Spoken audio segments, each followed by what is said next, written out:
No problem. Catherine, understand the struggles of the parent taxi life.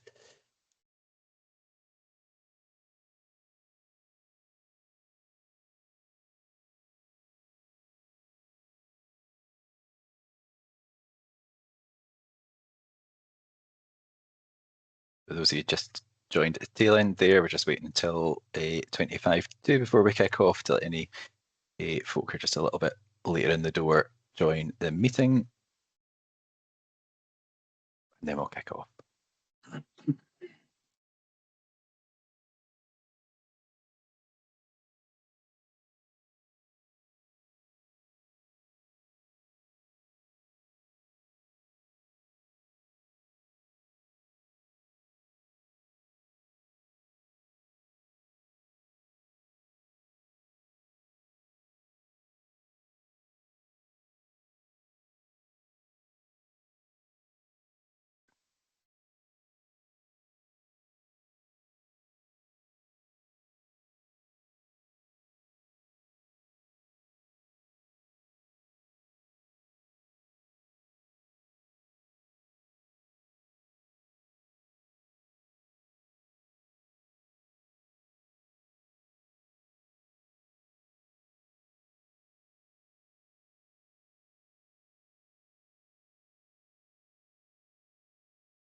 Right.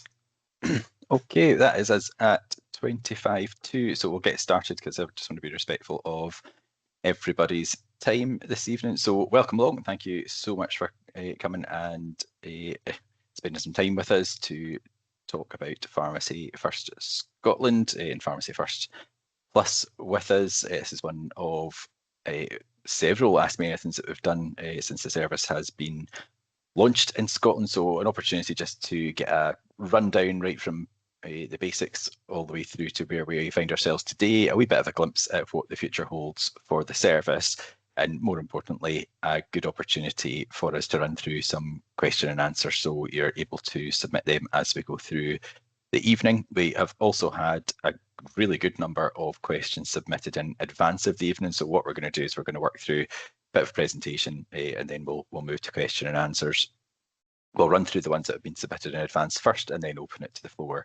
Here we've got fewer people than we expected this evening. It's one of those things, Robbie is always who's with us this evening, our comms expert, always saying we need plenty of time to advertise these things, but not quite so long that people sign up and then forget about it.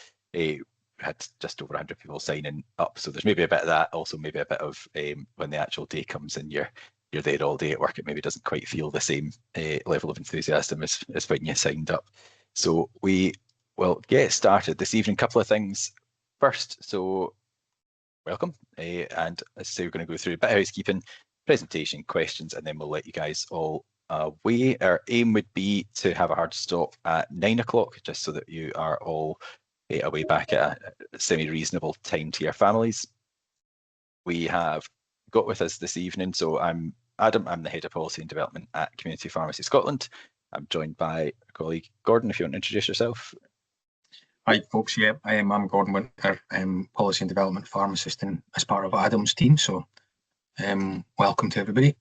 Robbie, I'll pass over to you now if you like. Yeah, Robbie Collins, Adam's already been through it. I'm Digital Communication Officer here at Community Pharmacy Scotland. Perfect, thanks so much, Robbie. So we'll be taking you through this evening and we're really looking for your participation as well. How we're going to run it, as I said earlier, we're expecting a few more people, so this might be a wee bit easier than expected, but the way we've set up the meeting this evening is that by default your microphones are off, but we can switch them on. So if at any point you really feel like you need to come in, whether it's to clarify a question you've asked or to ask a follow-up, or to contribute to the discussion, then if you stick your hand up, then we'll sort it from this end and bring you in. If what we would ask you to do, the chat is also open. We are going to use just that. We're just going for a pretty basic approach this evening in terms of taking your questions in, and then we'll answer them at the end of the session. So please enter your questions in the chat, but if I could ask you only to enter questions in there, and please don't answer each other's questions, because that makes it really quite difficult to keep a track of who's asked what and make sure that we have covered everything by the end of the evening. We are tonight recording this session so that we can ideally share it once we're on the other end with anyone who wasn't able to make it this evening. And we also have Copilot running to help us to analyse the session and to support us in the write-up of it as well. So just be aware of that, because the other part that I should mention is that your cameras are off, but you can switch them back on. We'd be delighted to see your faces rather than the wee circles, but we totally understand you've just been at work, you might be eating your dinner, and you might just not fancy it. So that is entirely optional for yourselves. They've been switched off, but we just thought do that for ease. But if you want to switch them on, we'd be more than happy to have you do that. Robbie, anything I've missed there from the housekeeping? Nope, we're grand, fantastic. Okay, we better move on then to the main event. So as I said, we'll run through a bit of presentation first around about the service. So pharmacy first, as was a good while ago the minor ailment service in Scotland. We thought we'd just start from the start again without going into incredibly fine detail, so that everyone is working from the same level of information, the same walkthrough, the same history, and the same up-to-date information, and then we can move into specific questions from there. So it's now been over 6 years, which it doesn't feel like, but at the same time it does feel like, since the service was launched right in the heart of the pandemic, which is quite an achievement for the network. It is, always has been, even when it was a minor ailment service, a service that is all about the provision of consultations for your local community, for those who are presenting with symptoms of acute, self-limiting, common clinical conditions, and it's the community pharmacy team delivering those consultations. There's a whole load of stuff that you need to be aware of to deliver the service and deliver it well, which all 1,253 pharmacies in Scotland are involved in delivery of this service across the country. That includes things like the service specification and subsequent circulars that need to be read in conjunction with one another to understand it all, but we've glued it together for you here in terms of the key points to walk through them. And if you're ever unsure about anything, you've got some resources on the cps.scot website, and you can always lift the phone and speak to us, or come in at inquiries@cps.scot, and the policy and audit and services team are on hand to support you. So, as I said, consultation-based and consultation-led service. And what do we mean when we say consultation? So we are talking about where a patient or the patient representative, in the cases where a patient absolutely can't be there, presents with symptoms. There should be a wee asterisk there, because there's the odd exception that makes sense, like we know that on the approved list of products there is product for, let's say, travel sickness is one of the ones that stands out. You really don't want the patient to be mid-travel sickness before their consultation becomes eligible, so that's a notable exception, along with hay fever. Like we all know that the use of, like, for example, steroid nasal sprays should ideally be started before the season is in full swing. So those are the two notable exceptions. But other than that, you're really talking about patients presenting with active symptoms. Your pharmacy team, members of whom are trained to do this, would then consult with the patient, assess the symptoms, and make a recommendation. And that recommendation will always include the provision of advice, and that's assumed, but it might be that the advice is all that's needed. Go home, get some sleep, drink some water. Perfectly reasonable outcome. We can also refer to other services or other professionals if needs be. And there's also the provision of treatment if that is necessary. So the principle of service is we support self-care. If it's necessary, then an NHS treatment can be provided as one of the possible outcomes of the service. And this is true of both the standard service and the independent prescribing element of it, which we'll go into a bit more detail on. When we do supply a treatment on the service, we have got a strict, and I'm talking just now about the standard service, we'll move into IP in just a minute. We have a strict approved list in Scotland that is the same up and down the country, with the exception of the emollients section, which somebody has submitted a question on that we'll cover in the Q&A section later. And that is comprised of P and GSL products, with some POM products that are underpinned by PGD processes that pharmacists can undertake. And those are the products that can be supplied to patients who are presenting with these mild conditions. As you should be familiar with as well, we've got a suite of national PGDs that are out there to support consultations and give pharmacists more options for treatment. And really, the upshot is that we end up concluding more consultations in the community pharmacy setting because we're able to provide a treatment that would otherwise require a prescriber. At the moment, that includes PGDs to support consultations for UTIs for women. We've got impetigo, minor skin infections, shingles, hay fever, skin inflammation, and oral thrush. So that is 7 of those at the minute, but more than 7 treatments are included in those protocols. And that's always something that we are keeping under review as to what needs to be released next. And the UTI and impetigo have been there the longest, and what you can really see there is the whole principle of the service is that people are seen by the right professional as close to home as possible at the right time. And really you can see the number of UTI consultations that get recorded through the service. You can see that that's actually changed behaviours in the country, and that people are going with that sort of level of presentation to pharmacy, which is the appropriate place.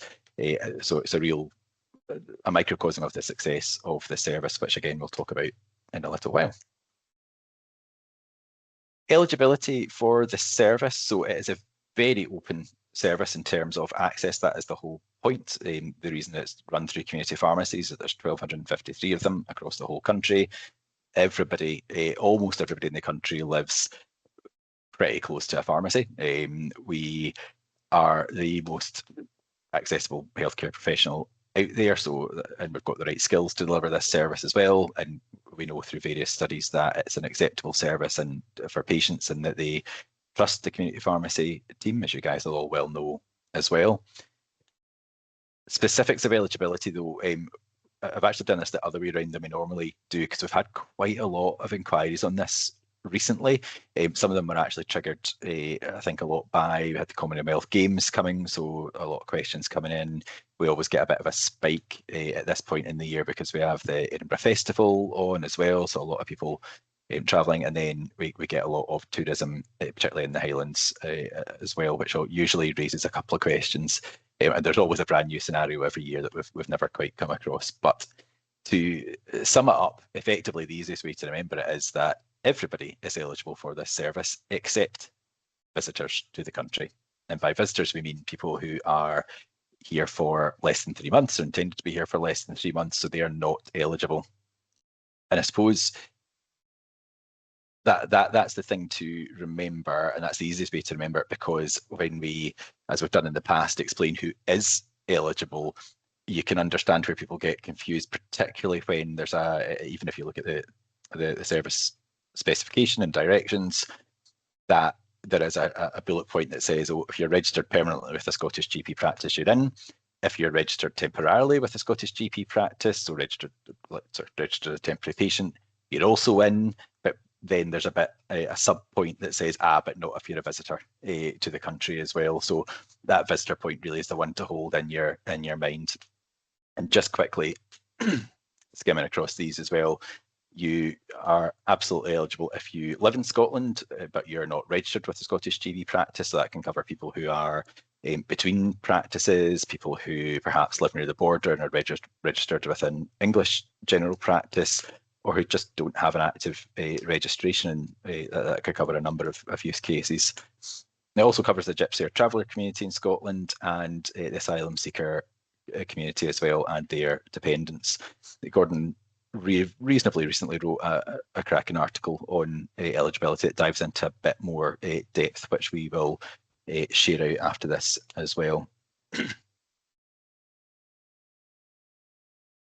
One of the next things that we get a lot of questions around about is claiming, and again I'm still sticking with the standard pharmacy first service here, so not the independent prescribing element just yet. So with this, all of the claims for the service, so your what we would call remuneration for delivering it, so you spend your time and your effort and your expertise seeing these people, and to claim those service fees and to claim the reimbursement for the cost of the medicine that you've bought in and handed out to the patient on behalf of the NHS is all made together on the Universal Claim Framework module within your PMRs. So we've got 5 active PMR systems in Scotland. They've all got the same specification handed to them by Scottish Government via NHS. And they all have got then the same organisation of the service too. They might have slightly different names. It might present it to you slightly differently on the screen, but ultimately, no matter where you're working in Scotland in a community pharmacy with an NHS contract, you will be able to make the appropriate claim for the service that you're delivering. One of the things that's really important there is that the services have grown and grown and grown over the years with the addition of new PGDs and the independent prescribing service. And what's really, really important is that you select the correct, as we've called it here in the slide, parent service before as you go through towards a claim, and that the right outcome is selected in your PMR as well. So making sure that according to the situation, if you're carrying out a UTI PGD for somebody who's registered with a Scottish GP, the parent service will say Pharmacy First UTI Scot registered GP or something very similar to that. And that will make sure that the correct calculation is carried out when you finish that claim and send it in for payment. The other point that is sometimes missed is that advice is always implied. So regardless of what part of the service you're delivering, as I said earlier, the 3 main possible outcomes are advice only, referral, or a supply of a treatment. Clearly, if you've only given advice and only claim advice, you're done. But also, if you refer, it's implied that you've given advice to the patient and referred them. So you just submit that claim, no need to submit 2. Similarly, if you give treatment, the advice along with the treatment is implied as well. So no need to then go back and submit an advice claim. There are some exceptions to that with independent prescribing service, but we will cover that in one of the questions a little bit later. If you're unsure, what to do is refer to our flowchart. Again, we'll cover that a wee bit later on, and it is in the link that Robbie has put in the chat to that article, and the flowchart answers pretty much every question we've ever come across. And if you're still stuck, then again, you can call into the office and we will help you.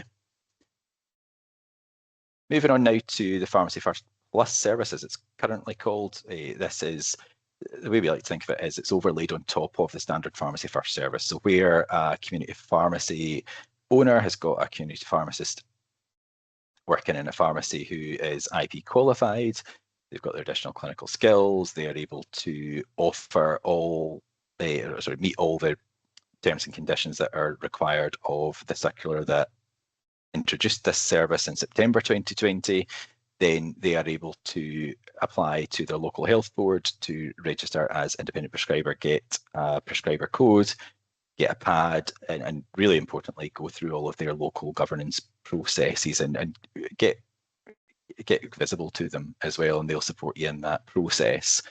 And once all that's been done, then you're able to offer up the Pharmacy First Plus service, which really means that your local population can benefit from having access to a pharmacist with an enhanced level of skill.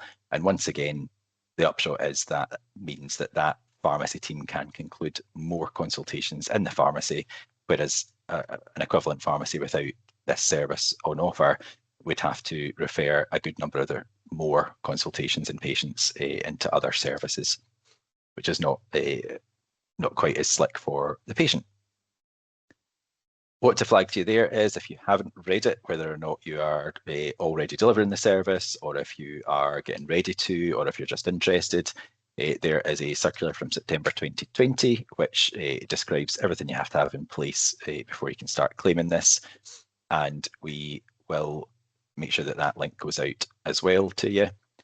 There've been a couple of changes just in November past to this. We'll go over the fine detail of the payments in a couple of slides time.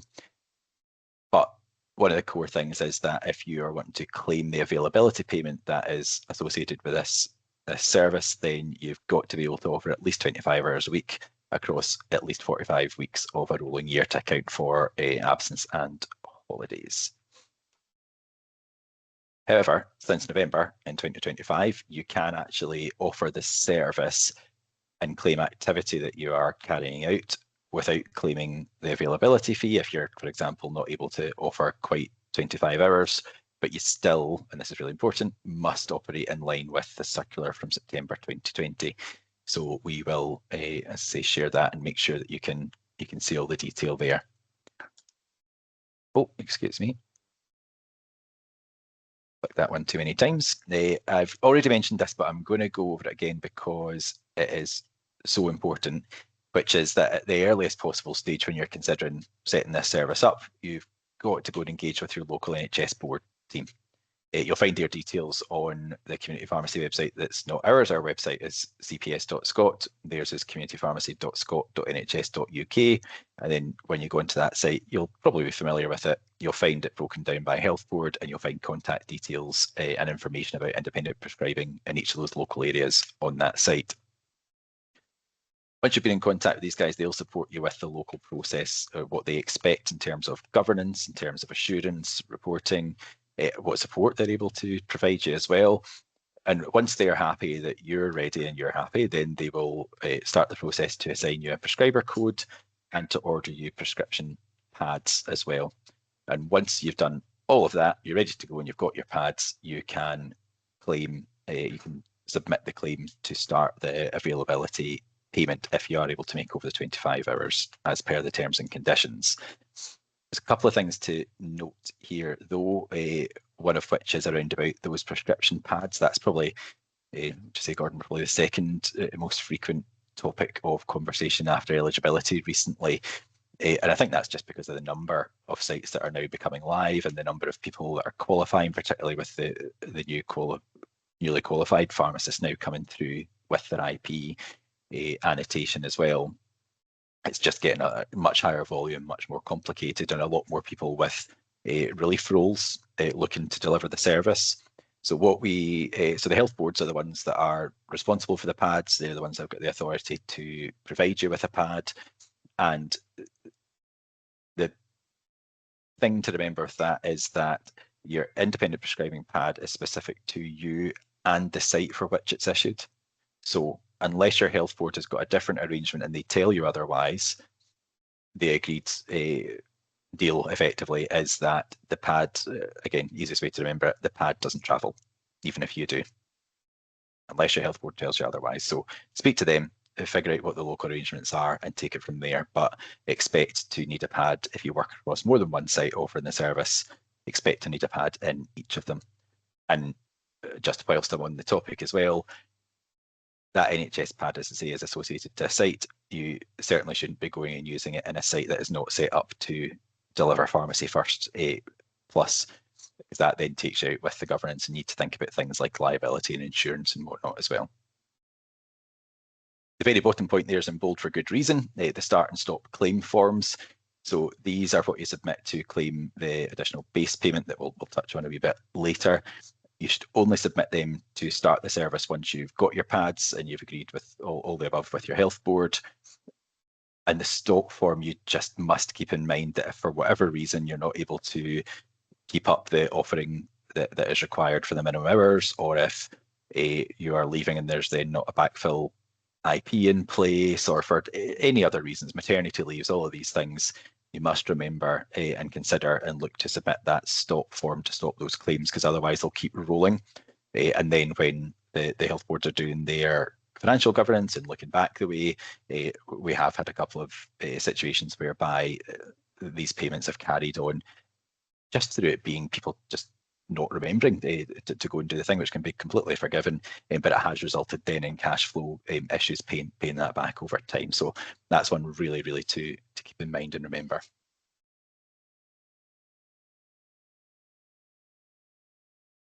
So said we'd talk about finance. I am going to just move into that now. So the model that we've got is a mixed one of availability payments, so making sure that the pharmacy is ready, skilled up, the people are trained, they've got the availability to respond to patients who are presenting with symptoms. So there's a standard base for every pharmacy. At the moment, that's £1,000 per month. And then for those that are able to offer the minimum hours and all the other terms and conditions for Pharmacy First Plus, then there's an enhanced base for those sites as well. You've then got two different activity structures. So for all of your standard pharmacy first activity, including PGDs, and for independent prescribing activity that results in a advice only or referral, that all pulls from an activity payment pool. That is, what's that, £1.725 million each month, and it's points for prizes. So at the end of the month, we tot up, or we don't, but a Public Services Delivery Scotland tot up the total number of activities once the weighting calculations have been done across the whole country, and then they count up each pharmacy's contribution towards that, and then you get your proportional slice of that pie. There are a couple of conditions on that. You'll see that PGD supplies are weighted at 5 times all the other activities, and that's to reflect the fact that that always has to involve a pharmacist input, and the other conditions are that we have a lower threshold limit whereby if you have to complete over 100 weighted activities before you then access that pool, that activity pool for all those types of activities. And there's also, since November 25, there's an upper threshold in place whereby if your activity exceeds 1,100 really, 1,000 activities, then beyond that, each point is reduced in value to 1/10 of a point. So there's a diminishing returns rule in place there to more fairly redistribute the pot of activity. We also have, and this was a change from November 25 as well, an activity fee structure for Pharmacy First Plus, where these result in a supply outcome. And with that, we have got a lower threshold, a minimum value of £30 and a cap of £40 for the value of those consultations. And those are calculated and paid out each month. With Pharmacy First Plus, where your outcome is for a supply claim, that's slightly different to all of the other claims, whereby you have got both your reimbursement and remuneration, so your service claim and your claim for the money that you've spent on the medicine you've handed out is all done through the UCF system on your PMR for everything else, where it's a supply claim for Pharmacy First Plus. There are 2 things to be done. You need to, if it's a POM, or it is a period GSL that's not on the approved list, or it's a period GSL that's on the approved list but it's getting used out with its license and you're taking accountability for that, then those are written on your NHS board issued independent prescribing pads. That's the only way to get the reimbursement of those items, so that the ingredient cost of those back, and those need submitted along with your other prescriptions at the end of the month or twice monthly, whatever you ordinarily do in your pharmacy for that to be the case.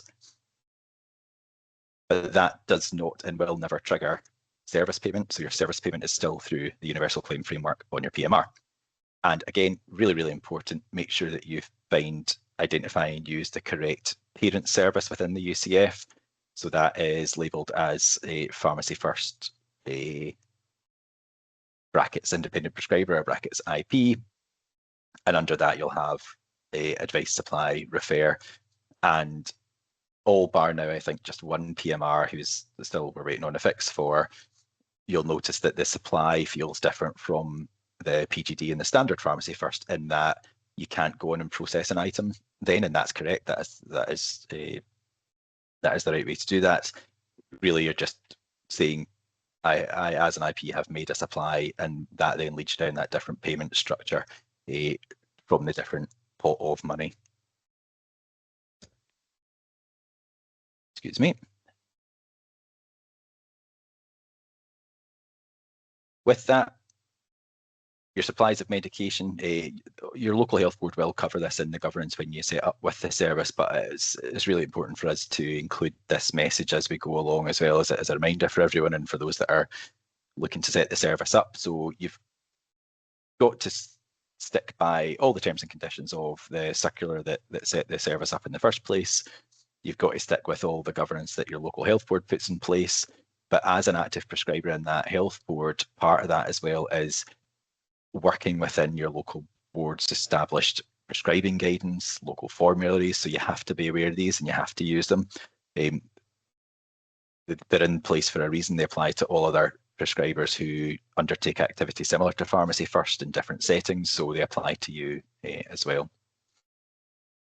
What we'd say as well, something that can be missed just because all the rest of the admin around about recording IP consultations can be so much and so big, it's easy to miss a submission for a claim for advice or referral only for Pharmacy First Plus, and we do recognise that at the moment it's valued less than the other outcome, but only by recording them can you provide CPS, Scottish Government, and the NHS, our colleagues in the NHS, with the oversight to see actually what are the likes of these ratios looking like, what advice is being provided specifically by IPs, what rate, at which rate are IPs referring on to other services and so on. So please, a plea to complete that as well as the rest of your paperwork. This is going to be undoubtedly far too small for you to see on your screens. I've got a giant second screen in front of me and even I'm struggling, but it's just to let you see what the flowchart that we were talking about earlier looks like. So it talks you through the flow from the patient walking in through your door, how to determine it's a standard, a PGD or a Pharmacy First Plus consultation, what the particular outcomes are for those, and then the different actions you have to take in terms of claims, with some qualifying notes underneath. So again, Robbie's put a link in the chat, which will lead you towards this flowchart. If you don't already have this printed off in I say printed off, geez, I'm possibly living in the dark ages, but if you don't have ready access to this for your pharmacy team, I would really recommend printing it off. Like all things though, note that it's version controlled. So the current one is from November 2025. And we would always encourage people to keep our website as a bookmark on your browser and to check regularly on it, and also on our newsletter, which if you're not signed up for, Robbie, please, if you could actually stick in the chat how people would do that. Then keep an eye out for newer versions coming through. We don't expect one anytime soon, but these things can go out of date quite quickly. I thought as well it was worth spending, before rolling into the questions, a bit of time looking at, okay, that's how we run the service, that's what the service is. All of you, or most of you, will be doing this day in, day out, but what does it all add up to?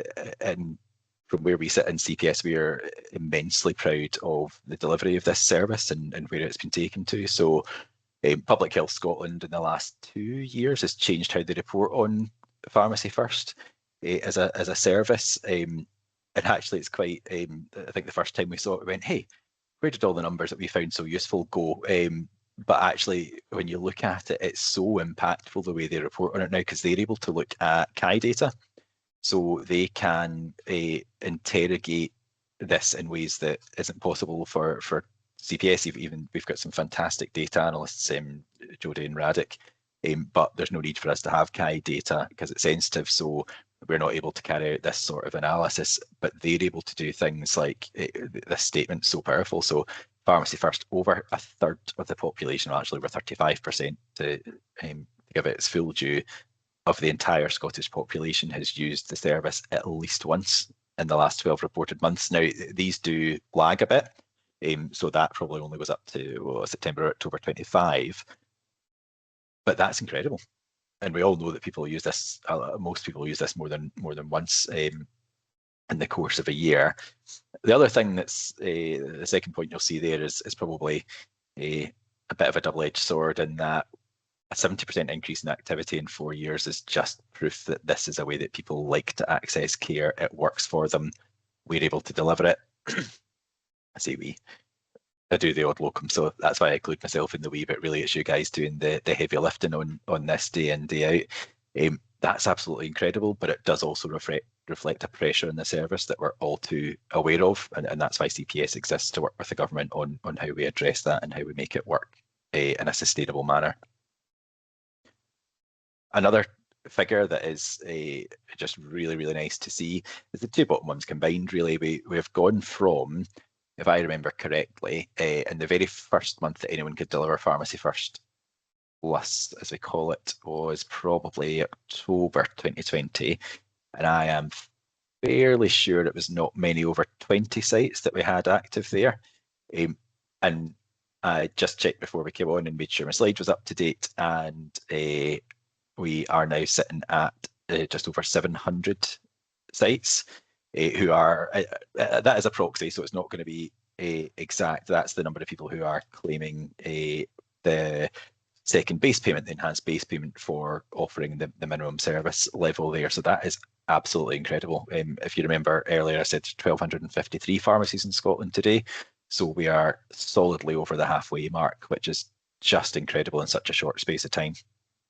And that's been driven by, again, Community Pharmacy Scotland and Scottish Government, along with other partners, designing and choosing to use some of community pharmacy funding towards the programme of a backfilled independent prescribing courses and places, along with enhanced skills training as well. And we are now, again, well over 1,000 pharmacists through that successfully. And I'd just like to take a wee second to thank everyone that's been involved in bringing that to life. It's something that I don't believe exists in quite the same way in any other country, and if they do, it's because they nicked it from us. So all the collaboration that's gone into making that happen is just incredible. And a special mention to our very own Amanda Ray, who you will probably all know, and if you don't, we're maybe just living under a rock somewhere, but she has been instrumental in making sure that that funding has had every penny squeezed out of it to make sure that the most possible people could make it through, get their qualification, and start adding to the effort here with Pharmacy First Plus. So a huge effort, and I think well worth taking the time to pause and reflect on that. But what about next? I'm sure each of you will have at least one thing about the service that you think could be improved, could be a little better, and we get that, and we get that all in at CPS. Our board members are elected into their positions, so they run pharmacy businesses, they deliver on the front line as well, a number of them. So we understand it just as well as you guys do, but we love getting all of your feedback in on it as well. And actually, we've had loads of feedback from Scottish Government partners, from NHS board partners, some of whom are joining us this evening. And that has all fed into a series of reviews that a subgroup of our board is undertaking at the minute. We know as well that the service, whether or not it changes, is under quite a lot of demand pressure. So we're taking all this together and we are building quite rapidly, although it's been really probably about 18 months since we kicked it off, but it is really under a good amount of steam now, a picture of where we want this service to go in the long term and what we need to do to get it there. So we're building that, and it'll have features like, so we're talking about having a much more defined independent prescribing offer, so that actually the government knows what it's buying. It's clear expectations for pharmacy owners and pharmacy teams, other professions know what they can and can't refer into and get referrals from Pharmacy First for, and really importantly, patients get a really good sense of, okay, this is what I can access pharmacy for, and this is someone else I would need to go for X, Y, and Z. So you'll hear and see more of that in the coming months. But very much, I should caveat that with it's very much CPS's position that we are building, but we've kept our partners in the loop as we go along, and it seems like we've got broad agreement at the minute with the general direction we're heading in. So we'll take that to Scottish Government for discussion in short order. Right, on to the questions, which is what the evening is all about. So, as I said earlier, I'm going to go through some that have been submitted in advance of the evening. People took the time to do that, so we've taken the time to answer them. I do accept and recognise that some of these questions might spark off follow-ups or secondary questions, or it might be that somebody on the call has been the one that submitted the question. Perhaps we've interpreted it incorrectly or not quite hit the button with the answer. If that's the case, what to do is stick your hand up, and Gordon, if you wouldn't mind looking out for that for me, and we will unmute you. We will bring you in, and you can clarify.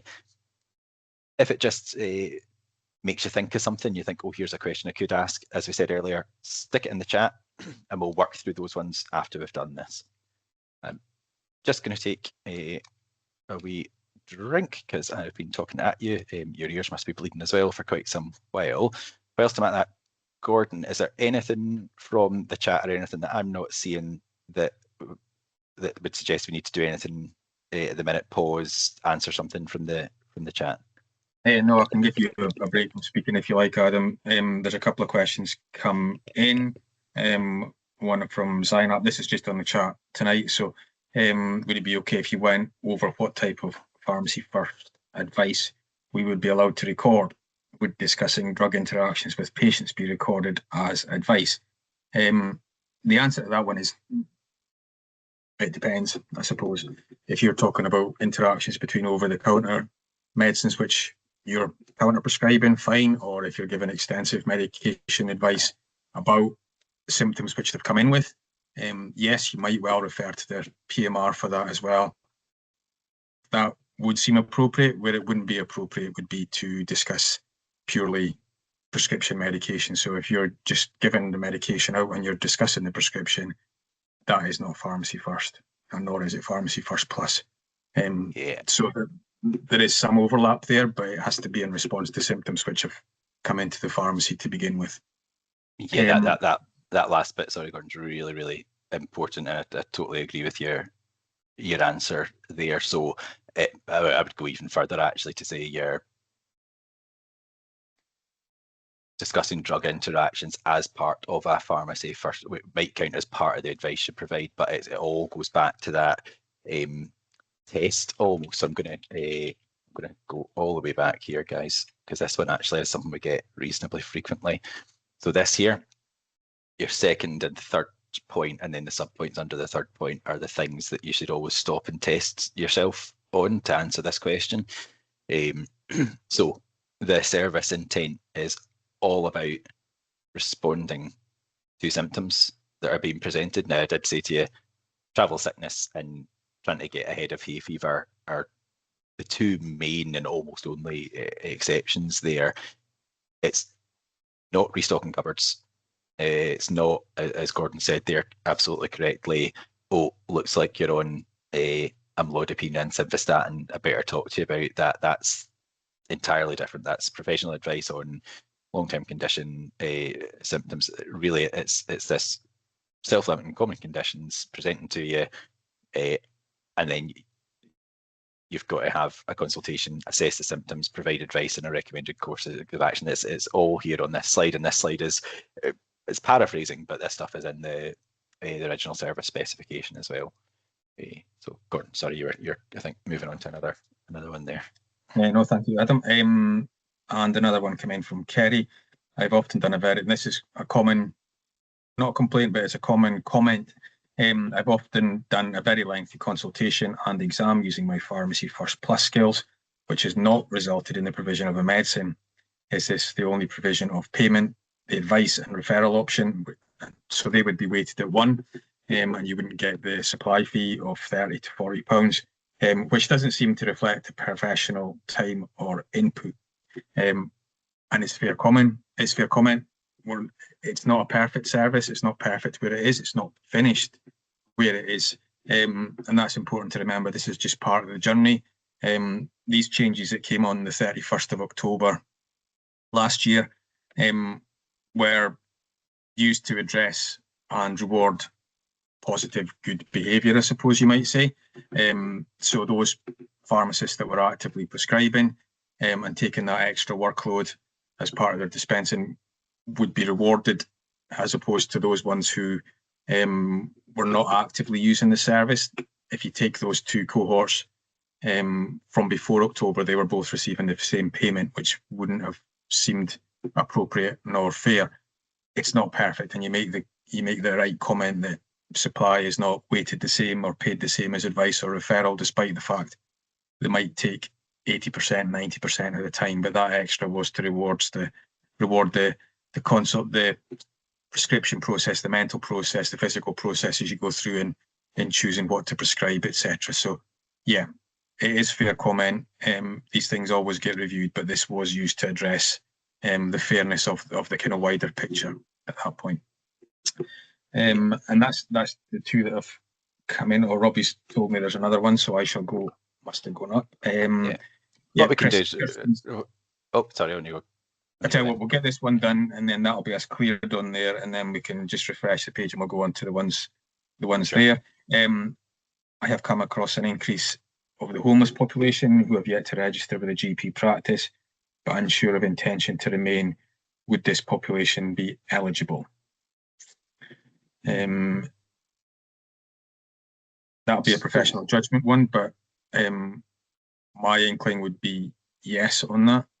And you wouldn't have the CAI number or anything like that, but you could use the process to go through the dummy CAI and get them on the system for that. Yes, you would be erring on the side of safety to treat that patient, but I think it would be more than valid. It'd be a personal, professional decision, but you'd be making it for the right reasons. Adam, you look like you want to come in on that as well. Yeah, do you know, it's interesting. I did say earlier, we get new questions every single time, and I suppose there the key thing will be around, right, okay, well, I suppose intention to remain, it'll depend on the specific circumstance, Kirsten, but if they've been here for 3 months, then that's a yes, actually. And Gordon's right, it's all about the intent of the service, and actually where else would where would they go when you've got a marginalised community there as well. So Catherine from Scottish Government is on, but she's playing parent taxi this evening. So what we'll do is we'll maybe actually catch you perhaps later in the week, Kirsten, and have a bit of a back and forth with you. I did mean to say at the start of the session that any questions that we're not able to give a clear answer on this evening we'll take away, get the clear answer on, and make sure that we send it back out to the attendee list, and we'll make sure it goes out on our Pharmacy First section of the website and newsletter as well. I would tend to agree with Gordon. I would lean towards yes on that one, but each case has got to be taken individually. And I suppose there's a slight difference between somebody who's genuinely homeless and has just come up on holiday and hasn't got an accommodation. So, okay, no, that's perfect, Gordon. Thank you for that. So, moving on to the questions that have been submitted in advance. So I'm just doing a time check there. We're at 8:20, so we're actually making good time here. The first one that came in, so we've grouped these. The first ones will go over like how do you run the service, and then we've done some finance ones, and then we've gone into independent prescribing specifically. Excuse me. The first one is around about remote consultations using NHS Near Me. So the plain answer is yes, but it wouldn't be responsible just to say yes and leave it at that.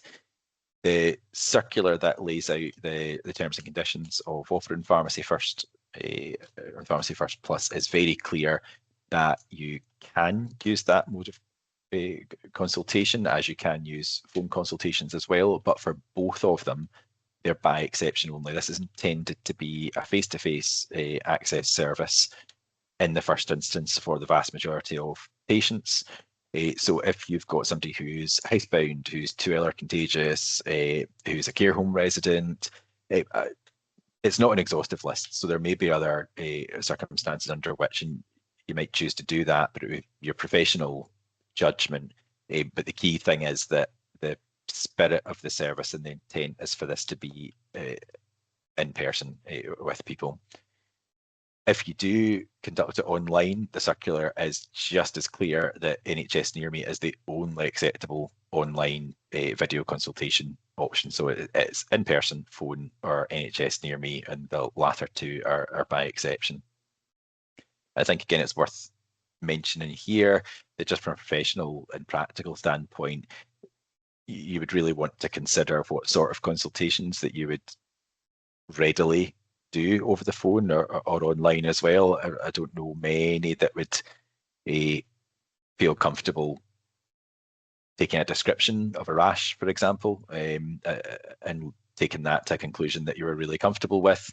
And there'll be many other considerations in there as well. So I think if you're going to, then have a really good think about what your standards and limitations are that you're going to put out there, and therefore how you set the expectations of the patient or the care home as to what you're able to do safely.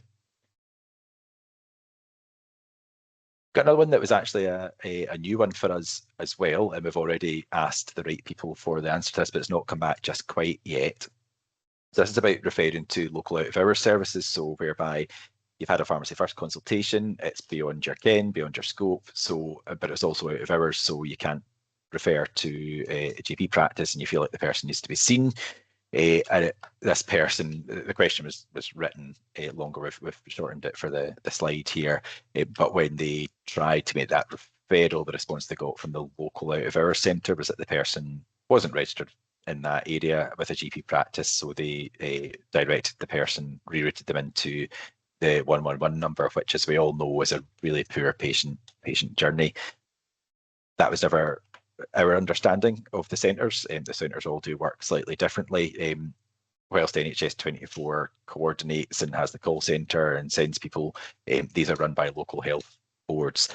My sense is that this has been an anomaly rather than a policy change or shift, but we have asked our colleagues and we will get an answer back and out to the attendees and wider. If any of you do have experience of this, then please feed it in. We'll take it forward. It's one of these ones where we don't have control, but we can certainly flag the issue because we all want to make sure that our patients are looked after as best we can. So the next one's around about claiming. So if you're an IP and you've carried out a consultation, how do you know when to count it as pharmacy first or pharmacy first plus? So the rule of thumb here really is where the consultation couldn't reasonably be dealt with by another member of the team using their training and the approved list or indeed the PGD elements, because we realise that some of you will have a dual pharmacist model, maybe one's an IP, maybe one's not.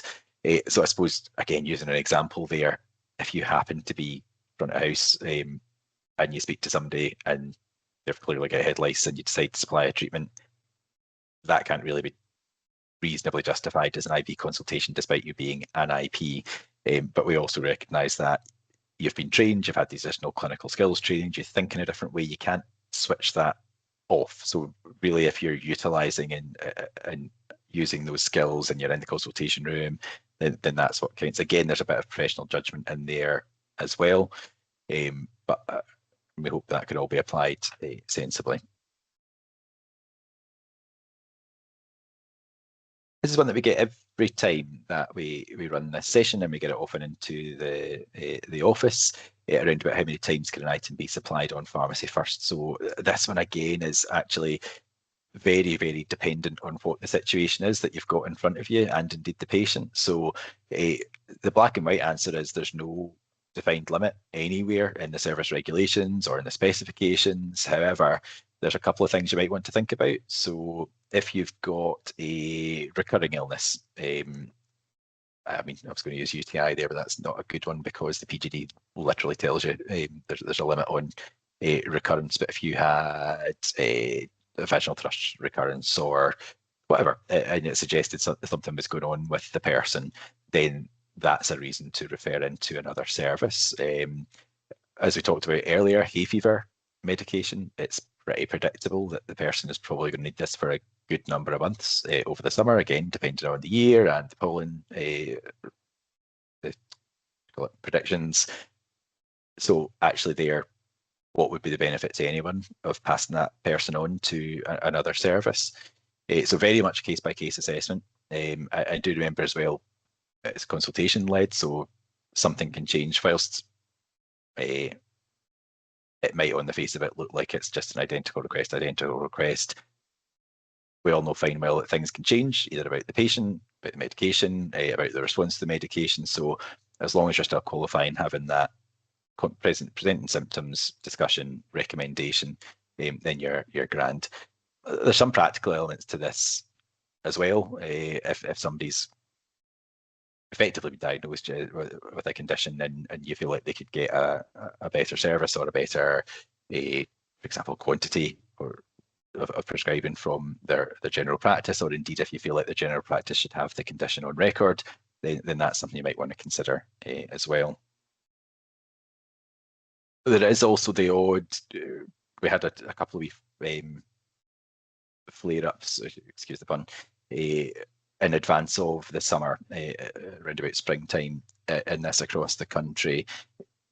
Whilst I've said at the top bullet point there's no defined limit in this, we do also need to consider, right, but where's the safe, effective and sensible place for supply of medication to take place? This is very much, as I said again, consultation service. We had the odd case getting reported in where locally the message that had been received and heard by the GP practice was, oh, pharmacies can do effective anything now, let's strip that off everyone who gets it on repeat, and they can go to pharmacy. But of course, the experience in pharmacy then is having to go through a PGD for supply. Every so often that's not good for the patient, not efficient in terms of the overall primary care ecosystem. So actually there's where you want to be going and having local conversations to help people understand what the service is about and what it's not about. And again, we've seen our local health board colleagues supported in that when it's been necessary. Thankfully, that's the exception and not common. Another common one, I kind of covered this earlier on, but not the why. So the approved list, we know that there are some differences in that, for all that it is pretty much standardised. The health boards are the owners of the formulary collectively. Understandably, each of those health boards would want to make sure that what is allowed to be supplied on behalf of the NHS and pharmacy first aligns with what the other prescribers and other services locally are permitted to do or advised to do. So that does sometimes create tensions. In specific reference to emollients, sometimes there are cost deals locally, so that will drive that decision making. Again, it's something that CPS does flag as coming in from members and pharmacy teams as sometimes causing confusion and sometimes leading to rejected, well, not rejected items, but yeah, just leading to confusion and bit of a struggle in delivery. And the other one is sometimes differences between first line and second line antibiotics and flucloxacillin doses as well, which is a little harder to understand the flucloxacillin one, but antibiotic stewardship and resistance patterns locally as well can inform these things. So yeah, we don't expect that variation will go away anytime soon, but it is consistently fed into the governance structure around about pharmacy first, which is led by Scottish Government. Keep going. I'm glad to see plenty of you are still with us. This one that came in again, this was a question that there was a lot more to it, but to fit it on the slide, we've captured it as asking whether there's a national average or expected ratio of consultation outcomes, so that being advice only, referral and supply, and what monitoring is there in place as well. So the thrust of the question was really, we see a lot of variation, or we appear to see a lot of variation, and a bit of a suggestion, I suppose, that actually some of that is maybe unwarranted variation. So what is it that is done, if anything, around about that? So a great question, a good observation based on the data. So I suppose the answer to, is there a national average? Yes, there is a national average, but again, to answer the question more fully, that's not an expectation that's set out, because actually in terms of reference data, where we don't really have a baseline or an expectation, there'd have to be a good deal of research before we could go as far as putting something like that out there. So there's no basis for that, so that they're more emergent than anything else. It would always be an average, and an average that I would suggest that would have a very wide range of delivery on either side of it, because we've got some very, very different businesses, and even a business today doing not a lot of activity can end up doing a lot more than expected tomorrow if a practice goes to C, or if there's other challenges in healthcare delivery around about. So very, very different that we see. But what we do know is that in Public Services Delivery Scotland, one of their very functions monitors activity across the whole of primary care and secondary care, and the approach they tend to take is looking at outliers, and that would be outliers not just in sheer volume, but in the mix of volume. For example, in this service, they would maybe pick up on real outliers of, let's say, advice only claims getting put in.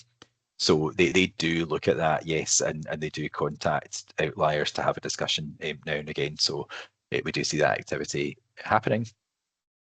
And we've already got into, as I was speaking a little bit, just touching briefly earlier on what next for the service. And one of the things that we are we are considering for the long term is actually what meaningful quality measures can you put into the service. They can't be arbitrary, they've got to mean something, and you would have to establish that baseline first, because what would be even worse than where we're at just now is just arbitrarily picking, do you know what, we reckon it should be 70, 20, 10. Why? Does that reflect good practice? And actually, could somebody fall foul of an arbitrary rule when they're actually delivering really good quality care to their community? So hopefully that answers that question for the person that sent it in. This is moving more on to finance. So this one's saying, how should I claim if my Pharmacy First Plus consultation as an IP ends in the supply of an approved list item and it's getting used within its product license? So this is another plug for our flowchart.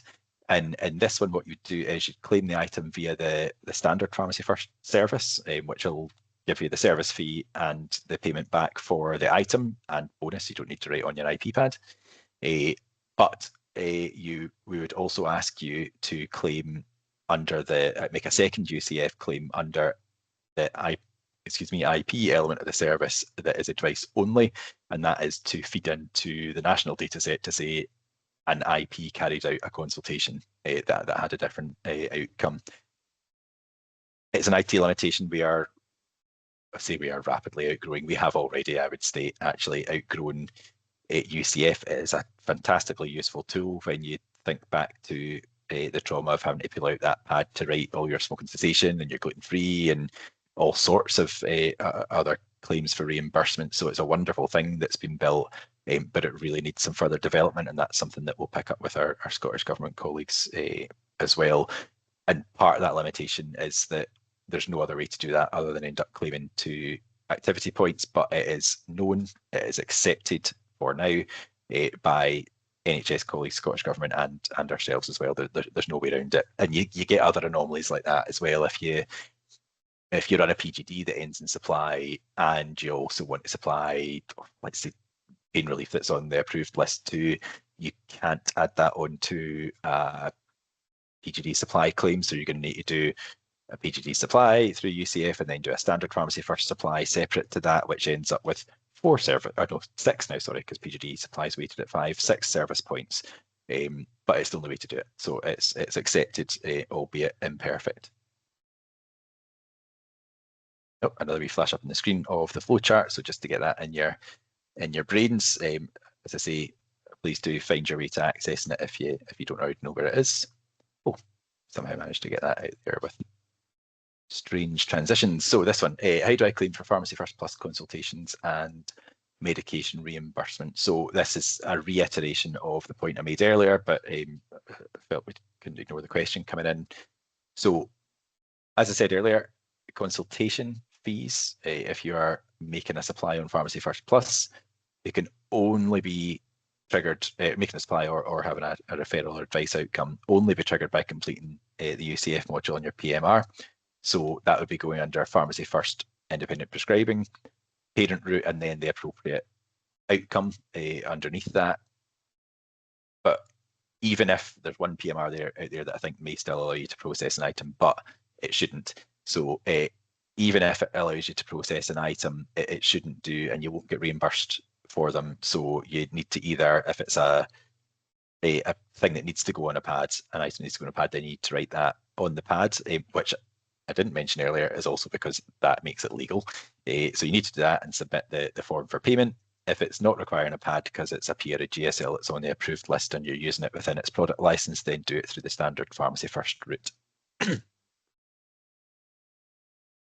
And again, refer back into the flowchart if you're unsure. And then there's always new examples, weird and wonderful things. So again, if you're unsure, give us a call into the office, which you'll find on the website, or it's inquiries@cps.scot.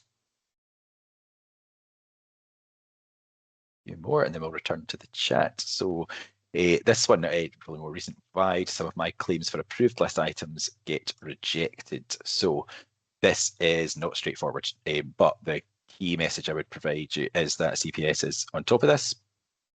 The tricky part is that for a long time, rejected items reporting was not available, and then it was. And we've also got some background work that has been going on with Public Services Delivery Scotland and there were adjustments being paid out monthly as well. So it is not easy to unpick, and we understand that, but we understand it very well and are on top of it. Do feed in if you don't understand, or get in contact with our team to have a walkthrough of what you're seeing on your payment reports. What we'd say is that there's two categories really. Some of the items are rejected correctly, and there's a table that we'll go over in a second so that you can see some examples, and others are under discussion because our view is that they shouldn't be rejected, and it's very, very technical. So effectively something's been supplied in good faith, the thing appears on the approved list, but the way in which it's been done is not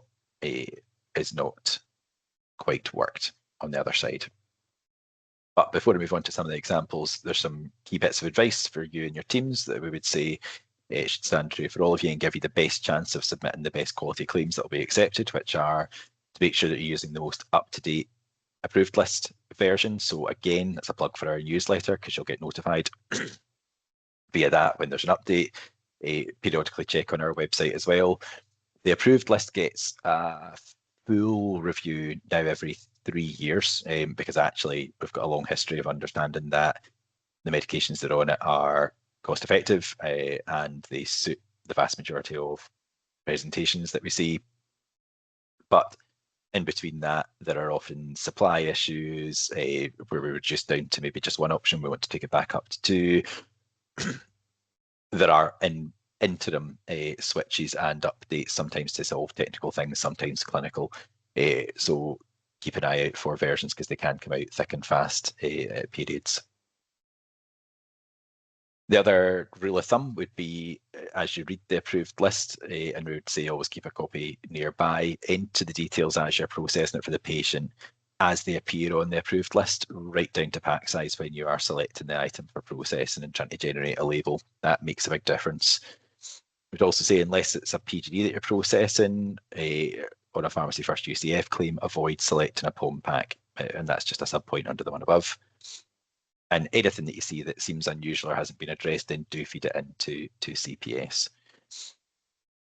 This is an extract of a table that goes on a good deal longer than this and can be found on our website, that gives your teams a bit of a heads up for the most commonly rejected items. Some of them are actually heading towards a fix for.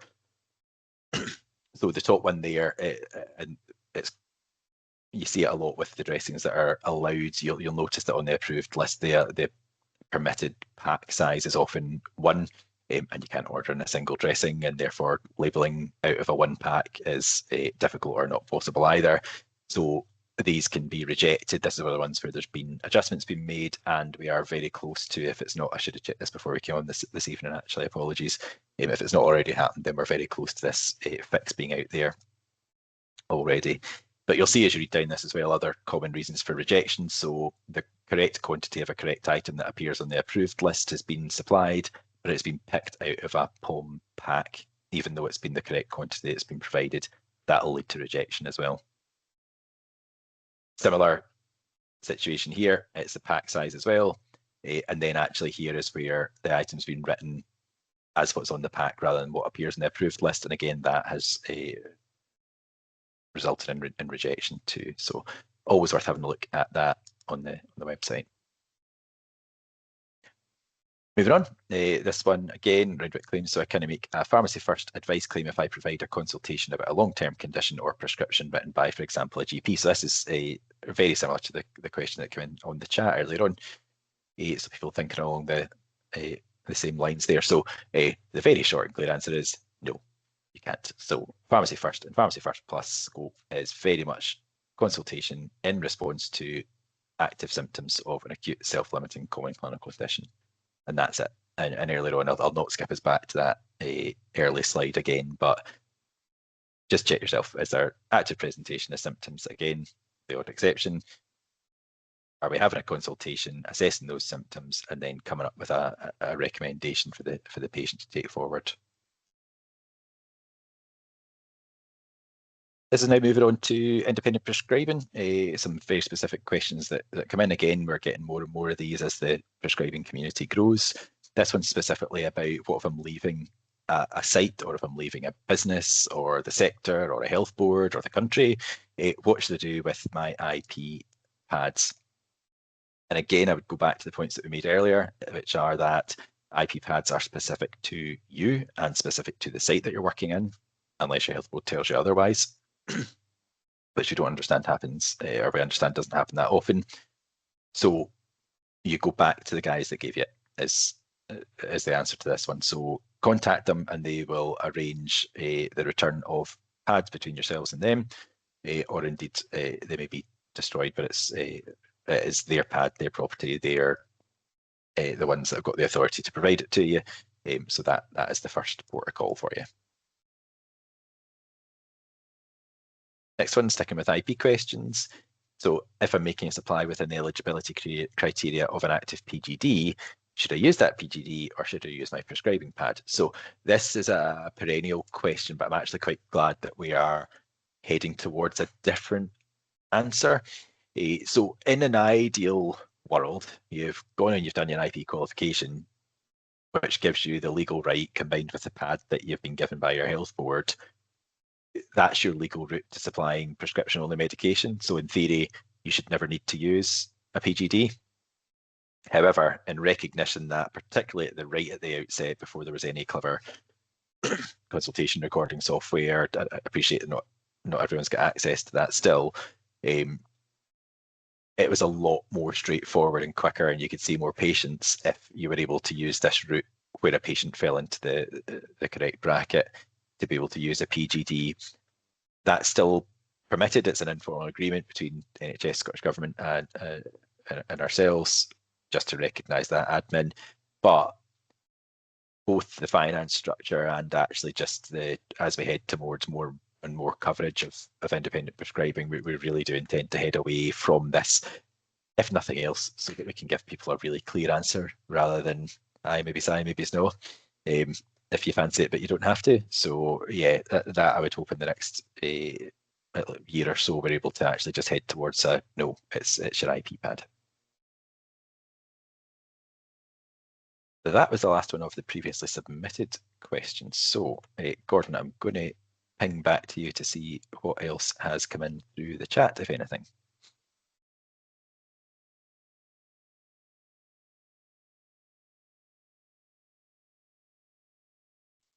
Okay, I'll work my way up from the bottom so we can meet in the middle. Gillian's come in with a question. Timely receipt of IP pads can be problematic from point of ordering. Are CPS aware of this? What is an acceptable timeline? Yes, we are aware of it. It is a question we get asked quite a lot as well. Health boards control, as Adam said, the access to prescription pads and all the governance that underpins that.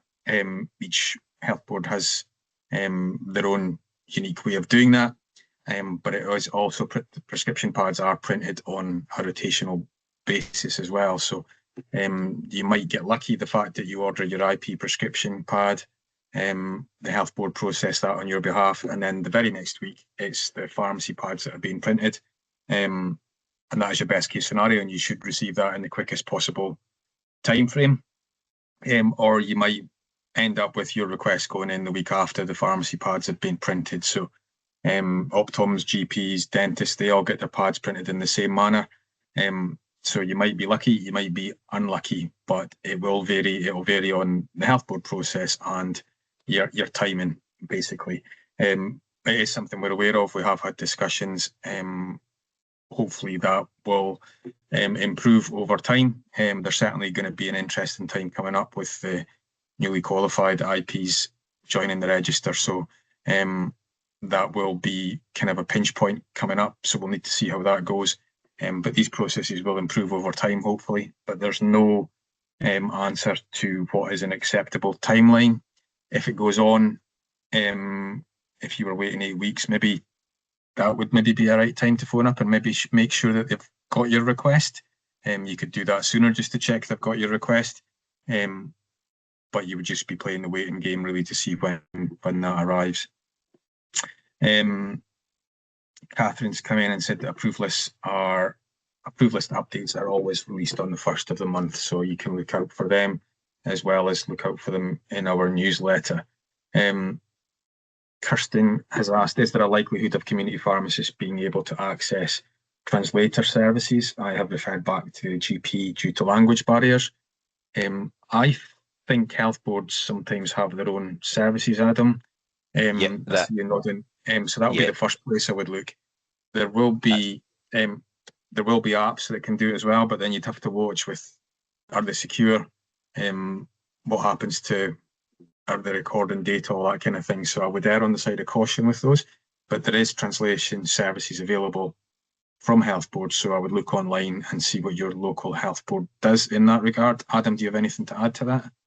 No, you're spot on, Gordon. It varies locally, and locally is the best way to get the answer to that one. What I would say though is that even in the largest of health boards, that is a resource that is usually under demand and requires advance arrangement, which might still be the best way to get the patient the care that they need. So Kirsten, I would say in the first instance, check your health board, see what's available, and then take it from there. But Gordon's absolutely spot on about you'd want to be talking with your superintendent if you come to the conclusion that either your health board doesn't have something, or they do, but the arranging of it or the availability of it doesn't fit well with delivering the care that you're trying to deliver. Before you then go to, oh, I wonder what else is out there, I'd be having that conversation in partnership with your superintendent for all the reasons Gordon's saying about, is it secure data-wise, is it accurate, where does the data go, does it understand medical terms and pick up all of that stuff. So yeah, health board first and then your superintendent if you don't get anywhere from there. Thanks, Adam. Another question came in from Fiona regarding claims. If you label an item for Pharmacy First Plus, then notice there is no CAI when completing the consultation, and then you subsequently identify the CAI and enter it, I haven't seen the way to resend the claim. Should we be doing anything more, or will we still be paid? That will probably be a PMR specific thing, but you quite often get filters that you can apply, and you might be able to just filter into unsent claims, and then hopefully if you've completed everything, there should be a resend claim. What you could do is maybe do a test on that the next time you do that, and if you give it enough time, even if you phoned up the next day, you could check with the pharmacy help desk to see if they have received that claim. Adam, you want to come in on that as well? Yeah, so what the PMRs are set up to do is do a CAI ping, and they might not be able to find one, and like you say, you might find it later. But if we recall that people who are, well, I mean, here longer than 3 months, I've never been registered with a Scottish GP and therefore don't have a CAI. Maybe they've never touched a health service before but are eligible for the service. You still can submit electronic claims for those people and you'll still get paid appropriately. So you're absolutely grand there. What not to do is repeat the claim. What will happen is it'll try again in the background to find a CAI. If it doesn't find one, it'll attach, even if you can't see it, it will attach, our colleagues at Atos assure us it'll attach a dummy CAI to allow the claim to go where it needs to go, and that'll allow it to pass all the payment checks for it to be automated through and paid both the service fee and any ingredient cost that needs to be paid off it as well. So, I mean, long story short, don't worry about it, is really the thing. Thanks, Adam. And that, I think, I'll just check at the bottom. Oh, there is another one. Diane, I have submitted a question getting an optometry referral for a supply of olopatadine eye drops. Do you just supply this or take the patient through the PGD before supply for a non-IP pharmacist? So you did, Diane, and I genuinely wrote that slide out earlier, so quite what I have done with it, I am not sure, but I've got the answer in my brain, but I just was hoping to be able to put it up. Nope, okay, whatever I've done with it, it has not ended up in the right place, my apologies. So the short answer is well, let me put this back to a neat slide. The short answer is, yeah, actually you do have to go through the PGD for a couple of reasons. One, going through that process is the only way which makes it a legal supply by using the tool, particularly if you're not a prescriber. It might be that the information that's provided to you gets you partway there, whether it's in the form, whether it's what they've already done, but there's also the issue around about if they've made that recommendation, but actually, and we have had this happen a number of times, whereby the Optom's maybe not genned up on the terms and conditions or the PGD criteria effectively, so they're maybe sending somebody across who actually doesn't fit the criteria. Not a great patient journey, but it does happen. So if you don't go through the tool and you just make a supply, then your supply is technically not legal, and then you're liable for anything that happens on the other end of that. The Optom setup is a really funny one, and we've had a number of conversations with our Scottish Government colleagues on it as well. It's probably in the category of it got brought up nationally from a couple of services that were in place when we transitioned from the minor ambulance service through to pharmacy first. And at the time, again, looking at it going, look, that's working really well in these places. There's a lot of noise around, please don't take it away from us. It's really good. Patients like it fosters really good working connections locally between healthcare professionals and primary care.